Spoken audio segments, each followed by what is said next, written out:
Hey guys, it is NCS Fan 001 here for another one of those trophy list analysis videos. Today's game is Horizon VR Call of the Mountain, aka the next game in the Horizon Zero Dawn franchise.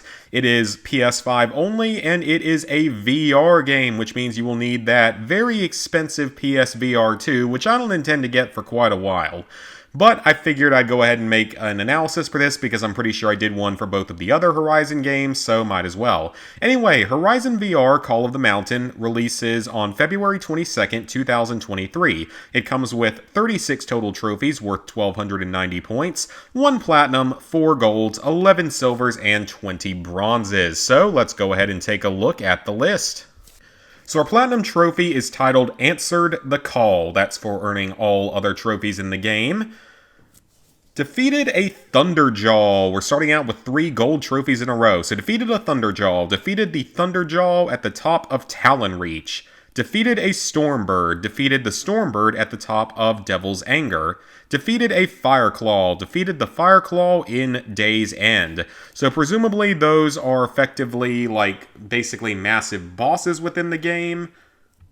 I know that the Thunderjaw is obviously one of the massive machines within the game. The Stormbird, if it's what I'm thinking of, it's like the largest bird type of machine. I remember it from Horizon Forbidden West. It's been almost a year since I played Forbidden West, not since the New Game Plus DLC came out for it. The Fireclaw, I'm a little bit surprised that that one would be a gold trophy. I don't feel like that's, as tough as a few of the other machines within the game. Like the giant snake or anything, but hey, that's what they decide to do for the trophy. So presumably those are sort of high-level boss type of enemies, given that they're gold trophies. Now we have a couple of silver trophies for defeated a Bellowback and defeated a Shellwalker. So defeat one each of a Bellowback and a Shellwalker. The Bellowbacks are the ones that have the gigantic part on their backs that you can shoot and explode, so that shouldn't be awful. I'm pretty sure I'm correct on that. The Shellwalkers are the guys that carry around the giant pouches on their back. It's the giant cargo container, so you can get supplies out of it. Defeated a Scrapper Pack. Defeated a Scrapper Pack. So now we're on the bronze trophies. We also have defeated a Glinthawk Flight and defeated a Grazer. So those are additional bronze trophies. The Grazer is in Bright Dawn. The other two just can be presumably anywhere, wherever you might find them. So those are some easier machines to take out. A Rock to the Head climbed Bright Dawn to the view of Dawn's Grasp. So a climbing trophy. And there's several climbing trophies in this game, I believe, from what I first looked at the list. But that seems simple enough. I mean, just climb something. I don't know how difficult that's going to be in VR, but I guess we'll have to see. The Sun Spear completed the Pilgrim's Trail, Trail, I can never remember the two words. Completed the Pilgrim's Trail to the top of the Sun Spear. That's another pretty much climbing exploration trophy, presumably. Unless it's some kind of a side quest, but it sounds like it's a more exploration-based thing. A new threat discovered the powerful machine lure at the top of Talon Reach. So that's another area, location-specific type of trophy.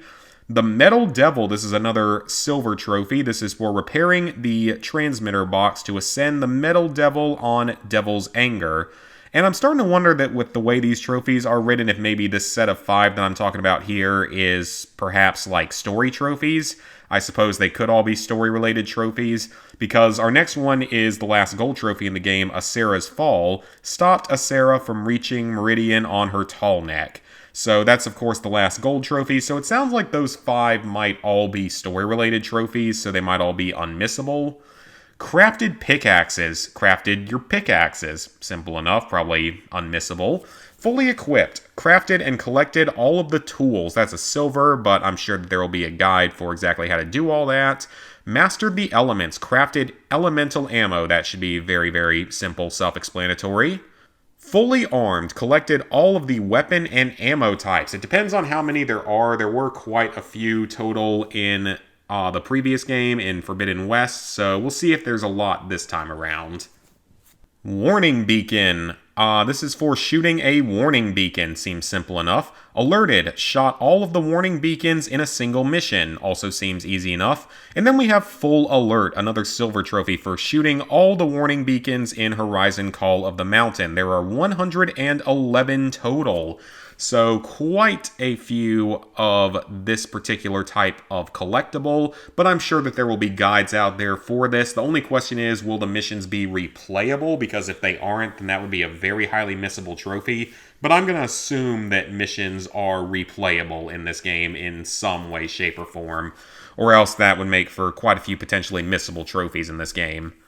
Master Climber completed a legendary climb, that's a bronze, and then we have Legendary Climber, that's a silver for completing all 6 legendary climbs. So like I said, there's a few climbing-based trophies. I guess the question will be, how difficult is climbing in the game? Is it something that's actually going to be fairly difficult and skill-related, or is it just something that maybe you have to get like stamina upgrades or something? Maybe it's going to be a little bit like something like I Am Alive or something like that, random, you never know. Collector, this is a bronze for finding a lore collectible in Horizon Call of the Mountain, as well as Scholar for finding all the lore collectibles in Call of the Mountain. That's a silver trophy. There are only 20 of them, so not a whole lot of collectibles to find outside of those warning beacons. Cairn Builder, or Cairn Builder, so I'm sure that I'm mispronouncing that in some way or another, for constructing a cairn. And then Master Cairn Builder constructed all of the cairns in Horizon Call of the Mountain. There are 7 total. That's silver. I don't really know what that's going to involve. Now we're back to bronze trophies. In Your Element, triggered an elemental explosion by destroying a machine's canister. That should be pretty easy. Lights Out, shoot a watcher in the eye before it spots you. That should also be fairly easy. Heavy Hitter, use the ballista or blaze barrels to damage a machine. That's probably just about unmissable. Carja in Shadow, got through a watcher stealth area undetected. Ooh, stealth sections in a VR game. I wonder how horribly wrong that could end up going. Disc Shot, shot a Thunderjaw disc out of the air. That doesn't seem too terribly difficult. Clean Run, completed a mission without dying. That should be simple enough. I'm sure that'll come naturally. Top of the Class, achieved the highest score at the Dawn's Grasp Assault course. So I don't know if that's going to be sort of like a hunting ground. I'm going to assume that's pretty similar to like a hunting ground or something. So it's going to be a lot like where you just have to get whatever the max rank was, however many stars it was, or emblems, whatever it was in Forbidden West. So I assume it's going to be a lot like that. It could be a little bit tricky, but I can't imagine it's going to be anything too horrible, given that it's a silver trophy. On Target, achieved the highest score at the Dawn's Grasp archery range. Shooting ranges are not always the easiest thing in games. Sometimes they can be kind of troublesome depending on the game. But this is just a silver trophy, and given that the PSVR 2 will presumably be pretty precise and all, hopefully this won't be anything too bad. And then finally we have Machine Safari. Embarked on a Machine Safari. That's a bronze, so presumably that's for...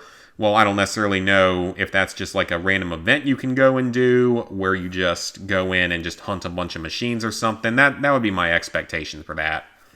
So overall, this Platinum Trophy doesn't look to be too difficult. I would estimate it to be about a 3 out of 10 in difficulty. There are no difficulty-related trophies, so if there are difficulty options, you can play on the easiest difficulty, which is definitely appreciated. There are quite a few collectibles when you count all of the things that you can find in every mission. But, I mean, I don't think the game is going to be too massive, and I'm sure that there's going to be collectible guides out there for everything.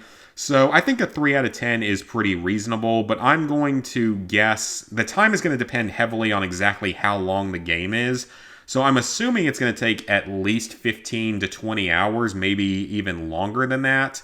So my best guess is 3 out of 10 and at least 15 hours. So I guess we'll see though when the game comes out, probably the day after this video is being recorded. So thank you guys for watching. Please like, favorite, share, comment, subscribe, and ring the bell if you haven't already. Horizon Call of the Mountain comes out on February 22nd, 2022, and I'm sure I will play it at some point whenever I eventually buy a PSVR 2. So thank you guys for watching, and see you for the next one.